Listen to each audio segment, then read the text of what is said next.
Speaker గురించి వచ్చేసి lock on చేస్తా ఒక నిమిషం.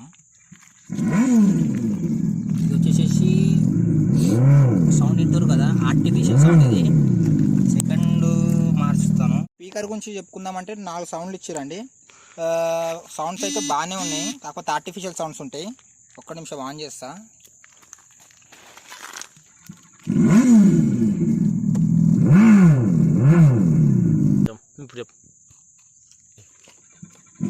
ఇది వచ్చేసేసి ఫస్ట్ సౌండ్. ఇది వచ్చేసేసి ఇప్పుడు సెకండ్ సౌండ్. ఇది నార్మల్ స్పెండర్ ఆ బండిలోకి వచ్చిన సౌండ్. అండ్ ఇప్పుడు థర్డ్ సౌండ్కి వచ్చేసేసి చేంజ్ చేస్తున్నా. ఒక్క నిమిషం.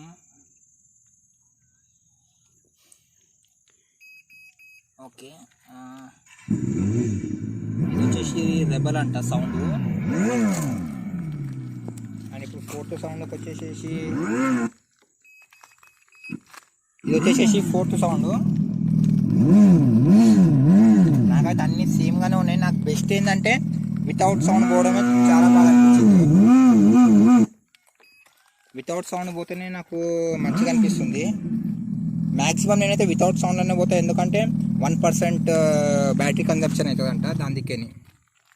బెల్ట్ వచ్చేసేసి రబ్బర్ బెల్ట్ ఇచ్చారు. 30,000 కిలోమీటర్స్ తర్వాత చేంజ్ చేసుకోమన్నారు. కాకపోతే ఈ కంపెనీ వాళ్ళు ఎట్లా ఫ్రాడ్ చేస్తారంటే, ఫస్ట్ టైం నేను టెస్ట్ డ్రైవ్ చేయడానికి పోయినప్పుడు 700 రూపీస్ అన్నారు. మళ్ళీ నెక్స్ట్ టైం పోతే 3,500 అని చెప్తారు. ఇప్పుడు వాళ్ళకి సేల్స్ ఎట్లయితే పెరుగుతున్నాయో అట్లా వీళ్ళు అన్ని రేట్స్ పెంచేస్తారు. ఇది ఒకటే చాలా చూసిన నేను.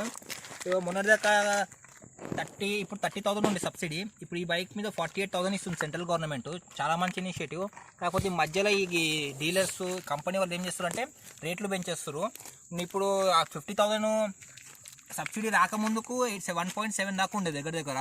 కానీ ఇప్పుడు విత్ సబ్సిడీ 1.2 దాకా ఉండాలి. కానీ వాళ్ళు మళ్ళీ ఎప్పుడైతే సబ్సిడీ ఇంక్రీజ్ చేసిరో అప్పుడు మళ్ళీ 1.35 to 1.4 మధ్యలో ఇస్తారు. ఇప్పుడు నాకు తెలిసి కాంపిటీషన్ వచ్చే వరకు వీళ్ళు ఇట్నే తీసుకుంటారు. దీన్ని ఏమంటారు, మడగడ వచ్చేసేసి అసలు బ్యాక్ సైడ్ ఇచ్చింటే బాగుండే. కంపెనీ వాళ్ళు ఏమన్నారంటే చాలామంది పెట్టుకుంటారు, మీరు కూడా పెట్టుకోండి అని. వాళ్ళు 1,80,000 దాకా ఛార్జ్ చేస్తారు బండి మీద సబ్సిడీతో అంతా కలిపి. కానీ వాళ్ళు చిన్న కూడా ఎందుకు చూసుకోవట్లేదు తెలియదు. మా అంటే హార్డ్లీ 300-400 ఉంటుంది. వాళ్ళు ఆల్రెడీ నాకు తెలిసి బైక్ వాళ్ళకి మ్యాక్సిమం 50 to 60 కిలో తయారవుతుంది. కానీ వీళ్ళు ప్రాఫిట్ చాలా తీసుకుంటారు. అసలు యాక్చువల్లీ ఇది ఒక 2-3 ఇయర్స్ వరకు నాకు తెలిసి పబ్లిక్కి ఎంకరేజ్ చేయడానికి కొంచెం ప్రైజెస్ తక్కువ పెట్టాలా. అండ్ వీళ్ళు లేడీస్ ఫుడ్ స్ట్రెస్ అయితే బాగానే ఇచ్చారు. కానీ సైడ్లలో డిక్కీ